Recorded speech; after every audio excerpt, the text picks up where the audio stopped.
Hola, bienvenidos a Charlas en Nuestros Tiempos. Soy Silvia Ortega Betoretti y en esta ocasión la segunda parte de la entrevista con Ángel Hernández, investigador, dramaturgo y creador del Festival Teatro para el Fin del Mundo. Acompáñanos.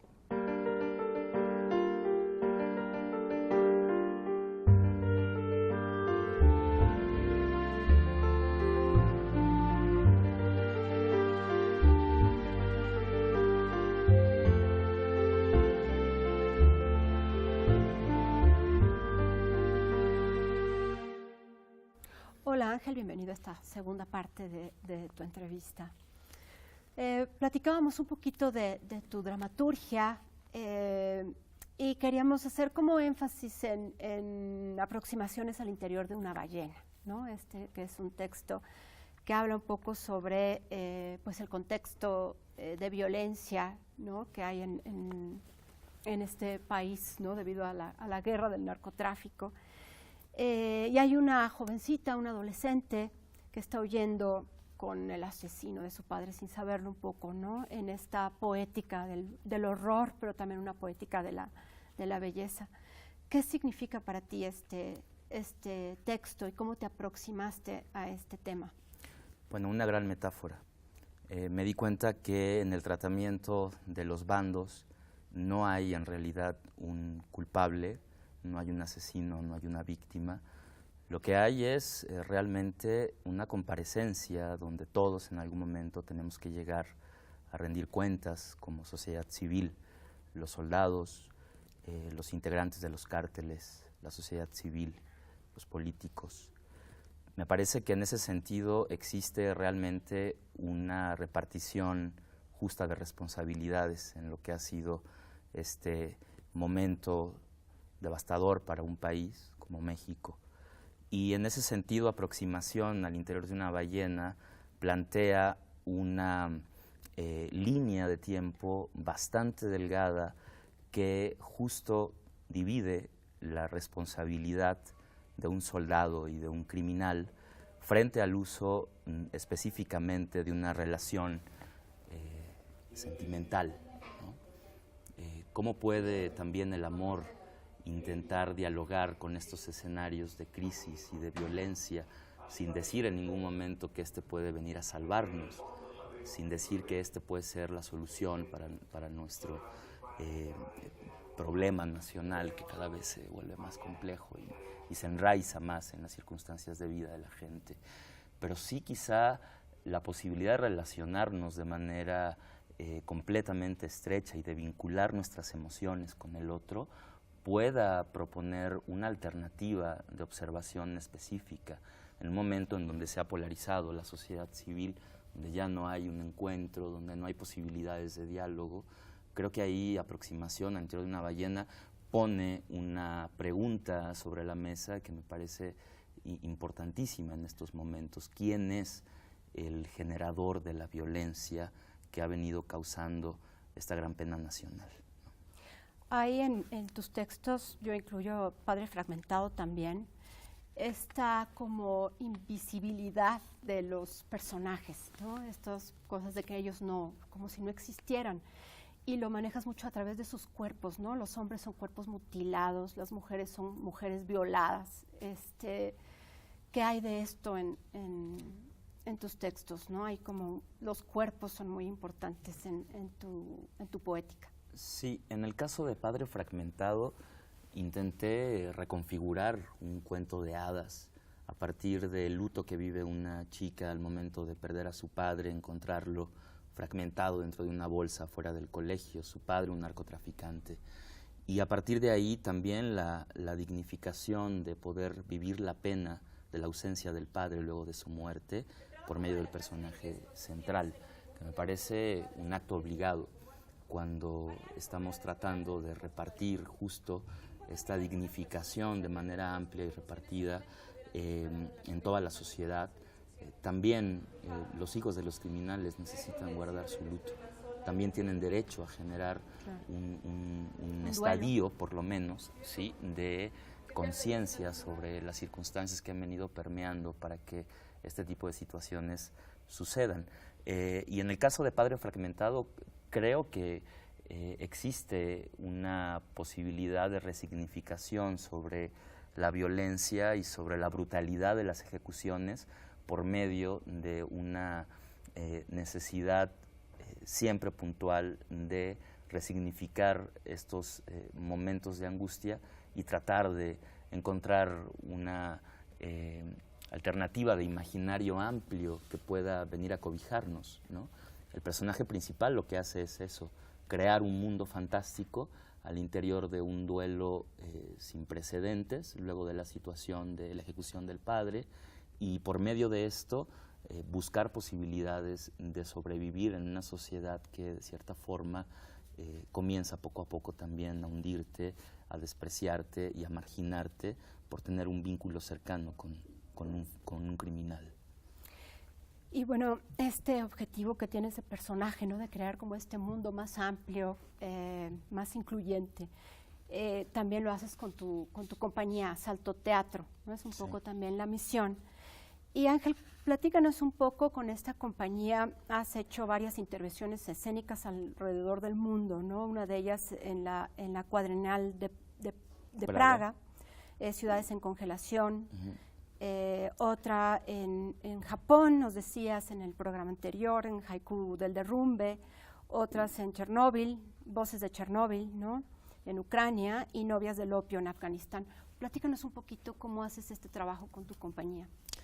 Bueno, a la fecha todavía creo que todos no sabemos muy bien cómo, porque ha sido realmente una circunstancia bastante complicada al interior de un colectivo que renunció a hacer teatro para inmiscuirse en las prácticas escénicas.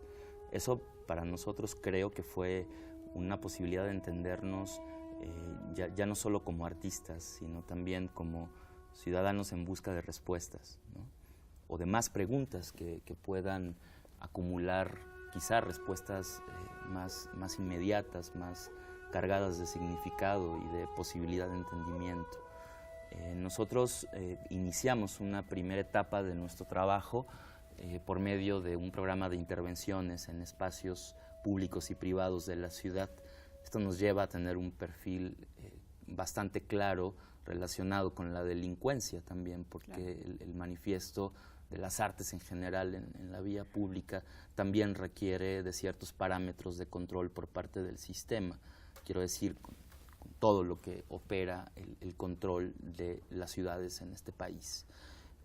Y eso nos llevó a tratar de encontrar otras alternativas de diálogo con el contexto urbano.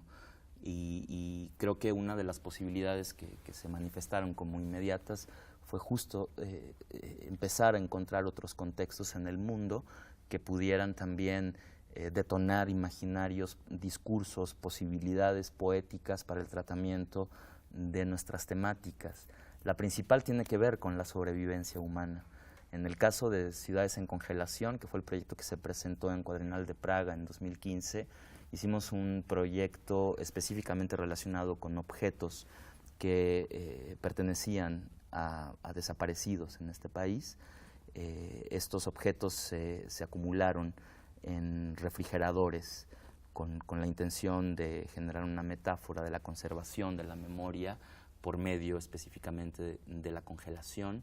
Esto se llevó a Praga como una pieza muy dolorosa que de cierta forma nosotros sabíamos iba también a ampliar una discusión, no era el gran pretexto para iniciar un diálogo con la comunidad europea y desde luego con los artistas del diseño que en ese momento no es que apartaran sus ojos sobre este tipo de circunstancias, sino que siempre han sido temas incómodos en plataformas de tan grande exclusividad y nivel de desarrollo artístico. Queríamos decirles que eso en México no se nos está olvidando, que necesitamos seguir poniendo un énfasis especial en ese tipo de cuestionamientos, ¿no? Preguntábamos dónde están realmente los propietarios de esos objetos, una pregunta que hasta la fecha no ha podido tener respuesta. Fuimos a Japón a tratar de encontrar la forma en cómo las comunidades habían entendido el exilio, el desarraigo, el desplazamiento forzado de sus casas luego de las consecuencias que trajo el terremoto de 2011, específicamente el tsunami en las costas del Japón del norte y el desastre nuclear en la central de Fukushima. Estas comunidades de cierta forma han venido encontrando una manera de resistir de manera organizada también, en pequeños guetos que han sido dispuestos por el gobierno japonés en espera de regresar y recuperar los que originalmente fueron sus hogares. Hicimos también una investigación con desplazados de la guerra, sobre todo de Medio Oriente. Acompañamos a las familias en un trayecto desde Siria hasta Alemania, y con todo esto hemos venido encontrando posibilidades de relacionarnos dentro de nuestras propias problemáticas en México, como si se establecieran coordenadas específicas que en el mapa se van localizando, y todo al parecer tiene un propósito y tiene una intención, que es la sobrevivencia digna. La mayoría de estas comunidades sigue buscando un hogar para vivir con dignidad, para encontrar la alternativa de generar un ejercicio de vida colectivo en donde no esté la muerte siempre de por medio, ni esté el riesgo de la desaparición forzada, ni tampoco la renuncia como una alternativa que al final es la más segura que nos queda en todo este tipo de situaciones, ¿no? Ángel, estas nuevas prácticas escénicas, ¿cómo interviene, o para ti qué es, o cómo se transforma aquí lo que en un teatro convencional llamamos el espectador? Aquí estamos hablando de personas que participan, que son activas, y por otra parte esta experiencia de ellos de vivir estas nuevas prácticas escénicas les dan, provocan acción para hacer cambios. Creo que en el momento en el que se invierten estos roles tan identificados dentro de los modelos teatrales convencionales, se inaugura también una poética de relaciones en donde la imagen del director, la del dramaturgo, la del espectador, la del actor se disuelven, se subvierten y encuentran posibilidades de relacionarse entre ellos mismos, quizá para encontrar otro tipo de función al interior del hecho escénico. Nunca nos ha interesado buscarle otro nombre, porque nos parece que sigue siendo interesante que se llamen igual, tratando de entender que ese mismo sitio de localización dentro de la teatralidad también puede ampliar otras alternativas de diálogo, también puede tener una expansión que permita que no solo el espectador se identifique como parte de una zona de control donde observa y al final aplaude, sino que también puede ser incluso partícipe mismo de la pieza. Entonces ahí creo que hemos, y no solo nosotros como Asalto Teatro, ni como Teatro para el Fin del Mundo, sino habría que decirlo con todos los colectivos que han formado parte de esta experiencia, se ha venido interrogando ese tipo de funciones al interior del teatro. No podría decir que son espectadores, quizás sean más cómplices de lo que se ha venido diciendo, sigue siendo un delito al interior de este tipo de prácticas, que es tomar por derecho propio la ciudad para intentar interrogar y generar procesos que realmente nos puedan situar en un territorio de confrontación, de diálogo, de búsqueda, de resignificación. Creo que es un proceso que se ha venido construyendo, que no ha encontrado una específica línea de trabajo, sino que por el contrario ha expandido sus posibilidades de tratamiento. En esto que dices de intervenir los espacios, de recuperarlos, resignificarlos, ¿qué riesgos, no? ¿A qué riesgos te has enfrentado? Porque estás invadiendo, digamos, no invadiendo, más bien recuperando espacios que fueron invadidos y que tal vez puedan estar todavía controlados o no. Te has enfrentado a censura, te has enfrentado a violencia a la hora de estar, o a riesgos, ¿no? A la hora de estar trabajando en estos espacios vulnerables. No solo a riesgos, sino a consecuencias concretas. La desaparición de 3 compañeros nuestros en el año 2013 ha significado para nosotros una ruptura circunstancial frente a este tipo de prácticas. Fernando Landeros, Jefté Olivo y Omar Vázquez desaparecieron en Ciudad Victoria generando un proyecto de intervención en espacios públicos. A la fecha no los hemos encontrado, y no es solo el caso de ellos, sino el caso de muchos artistas urbanos dedicados a las prácticas de intervención en este país, que en el ejercicio de sus proyectos han sido víctimas de la violencia sistemática de este país. Creo que eso vuelve a activar una condición inevitable por parte de la responsabilidad que uno asume en la práctica teatral, asumiendo de manera categórica cuál es la función que realmente quieres generar o estás dispuesto a generar desde un sitio en donde no tienes ningún tipo de garantía de sobrevivencia. En ese sentido, nosotros, con todo lo que tiene que ver con las implicaciones de este trabajo, hemos intentado verdaderamente protegernos por medio de circuitos de defensa que se activan no por las instituciones, sino por la misma comunidad teatral, ¿no? Por la sociedad civil, que de cierta forma, en el mejor de los casos, puede generar una red de colaboración en ese propósito. Creo que más allá de las amenazas o de los riesgos que puede implicar esta práctica, nosotros somos conscientes que esto puede pasar en cualquier momento y estamos decidiéndolo así. Sin embargo, queremos seguir vivos, queremos seguir estando aquí para decir lo que tenemos que decir. Ángel, bueno, y por lo mismo generas este festival que se llama Teatro para el Fin del Mundo, donde invitas a otros colectivos a intervenir espacios, pero además este festival se ha ampliado, ¿no? Estás en Uruguay, en Chile, en Argentina y en Brasil, ¿cierto? Correcto. ¿Cuál fue lo que te estimuló a sacarlo y a llevarlo como a esta red iberoamericana? Pues que realmente en Latinoamérica estamos atravesando por una misma condición de sobrevivencia. El manifiesto es completamente claro por medio de todos los aparatos que se han venido generando como parte de un sistema organizado, enfocado hacia las artes y la cultura. Me parece que es una resistencia común. En ese sentido, tanto tiene una implicación de una pertinencia la recuperación de espacios en abandono en México, como en Uruguay, como en Chile, en Argentina y en Brasil.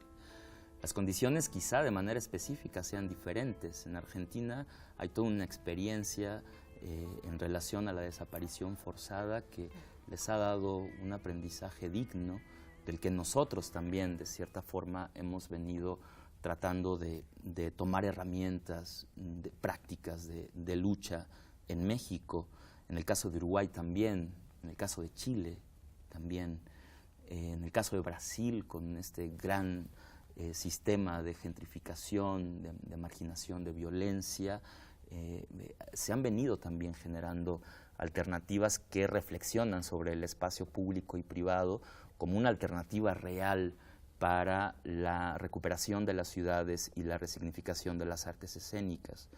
A mí me parece que esa, si no es que la única, es una de las alternativas que nos quedan como posibilidad real de descifrar estas nuevas teatralidades que se conservan en la memoria misma de las sociedades, que tienen también un ejercicio de autonomía, de generación de procesos vinculados de manera más cercana con la comunidad y, desde luego, con la alternativa de la transformación de las artes escénicas en Latinoamérica. Este intercambio, digamos, internacional, ¿qué herramientas da a las prácticas escénicas que has desarrollado tú en específico? Bueno, sobre todo los desafíos, que me parece importante mencionar, no han sido pocos. Al contrario, han venido extendiéndose en la medida en que nos damos cuenta que estamos en una circunstancia bastante compleja, amplia, divergente, que necesita diferentes alternativas de interpretación. Nosotros lo que hacemos es aperturar una plataforma de diálogo frente a esa circunstancia, no tratamos de responderlas de manera personal, convocamos para que exista un diálogo con diferentes creadores, intérpretes, investigadores, compañías, colectivos, no tan solo, y esto también me parece importante mencionarlo, que tengan un perfil dedicado específicamente al tratamiento de temáticas sociales, sino en el más amplio espectro en relación al uso de la teatralidad y sus riesgos. Ahí creo que se ha venido generando un gran laboratorio de observación, de creación, de tratamiento, que a la fecha no nos ha dado todavía más que líneas indagatorias, más que ciertas hipótesis que tratamos de seguir. Los proyectos que vienen ahora desafían esos imaginarios, quizá estén impulsando como a nuevas etapas de confrontación sobre las realidades violentas en el mundo, y para esto tenemos grandes aliados y gente que ha venido colaborando en este propósito de manera puntual. Este festival pues tiene como un gran guiño de activismo, ¿no? Sí. Es difícil gestionarlo, es difícil mantenerlo, digamos, porque todo esto es una labor además como de gestión, ¿no? Mira, yo te soy sincero, nos ha venido tratando de importar más la aplicación y la práctica que los temas presupuestales y sobre todo las demandas que hacia las instituciones o los sistemas culturales se derivan de ello. Nosotros teníamos la alternativa o de quedarnos en esta protesta permanente de muchos colectivos en este país por intentar generar las condiciones dignas de presupuesto para el desarrollo de sus proyectos, o simplemente hacerlo, con dinero o sin dinero, hacerlo. ¿Cuántas emisiones llevas ya? 6 emisiones. Sí, pues ya. 6 emisiones de manera independiente. El primer año fuimos apoyados por el programa Iberescena, y después nos dimos cuenta que este era un proyecto que necesitaba responder también a las condiciones en las cuales se estaba llevando a cabo, y esas condiciones eran las de la austeridad absoluta de presupuestos. Es decir, no teníamos dinero, pero sí teníamos recurso humano. Teníamos gente que a manera de una gran cooperativa comenzaba a generar estos proyectos de manera desafiante ante las estructuras presupuestales que tanto mal le han hecho. Que pueden estrangular la legitimidad del proyecto, ¿no? Exacto, exacto. Tienes otro festival que se llama el Festival de la Bestia, que es un encuentro artístico multidisciplinario para el migrante en tránsito. Platícanos brevemente cómo surge y qué es lo que haces en este festival. Es un proyecto que deriva del programa Teatro para el Fin del Mundo, cuando comenzamos a reflexionar sobre comunidades que de cierta forma también pueden considerarse en abandono, así como existen los espacios que no son visibles, que no existen, pues, contradictoriamente ante la visión de los sistemas, de las sociedades. También hay comunidades que atraviesan este país sin ser consideradas personas.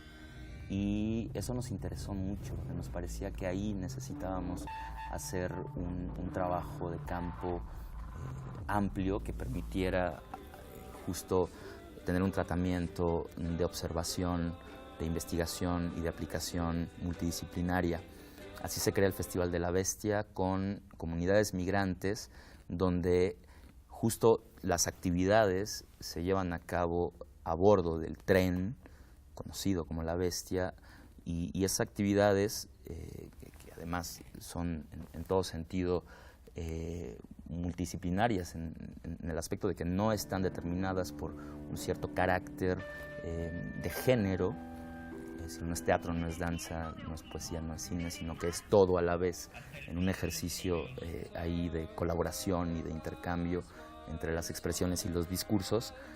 Se comienza a dialogar con estas comunidades en diferentes periodos de la temporalidad por la cual atraviesan por nuestro país. Se hacen 3 festivales anuales, uno a principio de año, en enero, otro a mitad, en junio, y otro a finales, en el mes de noviembre. Esto ha sido para nosotros una posibilidad muchísimo más auténtica de reconocer cómo hay un espacio de diálogo que siempre nos queda más allá de la suerte trágica que puedan pasar o que podamos pasar como comunidad de manera general.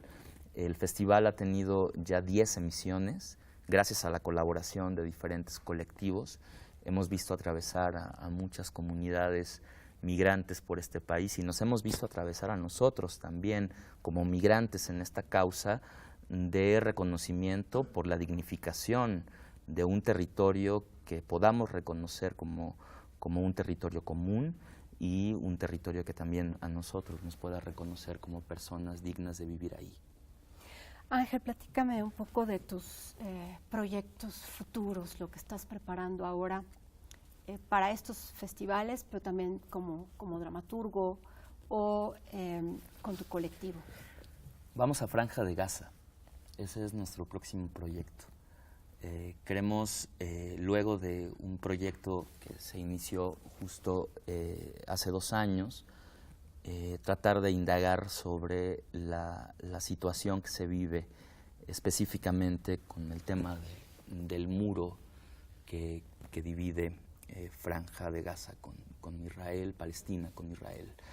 Y esto ha sido todo un proyecto de maduración que con el tiempo hemos tratado de localizar, sobre todo en una posibilidad de diálogo entre ambas naciones, intentando generar un texto dramático que se construya a 2 manos, es decir, tanto con comunidades palestinas como con comunidades israelíes, intentando ver dónde están los muros dentro de ese texto, qué es lo que divide la literatura dramática en este tiempo, qué es lo que nos sigue dividiendo a nosotros como partícipes de un momento inevitable en el cual tenemos que dar respuesta y a veces el muro es tan grande que impide que nuestra voz pueda escucharse del otro lado. Pues muchas gracias, Ángel, por esta entrevista para el programa Nuestros Tiempos. Muchas gracias por todo tu labor, por esta exploración nueva de las prácticas escénicas y pues vamos a estar al pendiente de tu trabajo. Muchas gracias. Gracias.